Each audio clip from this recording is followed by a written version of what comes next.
This chapter also has the agonist spectrum, so let's revise it once more. As discussed previously, an agonist changes the conformation of the receptor to open the ion channel to the maximum amount and frequency allowed by the binding site. Now, an ion channel can open to even a greater extent, that is more frequently than with a full agonist alone. But this requires the help of a second receptor site, that of a positive allosteric modulator or PAM.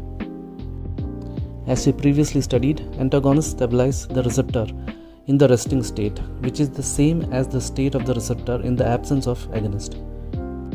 There is essentially no difference between the presence and absence of an antagonist, and therefore the antagonist is said to be neutral or silent.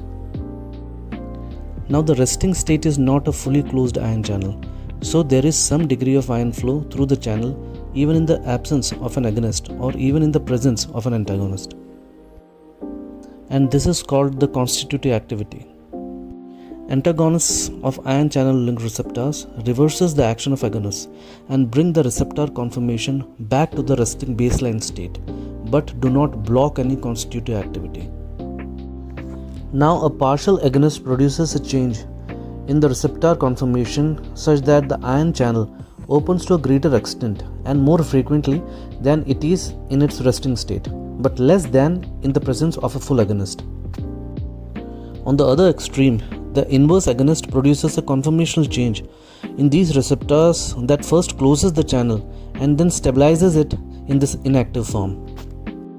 This inactive conformation produces a functional reduction in ion flow and in consequence the signal transduction compared to the resting state. In many ways, therefore, an inverse agonist does the opposite of an agonist.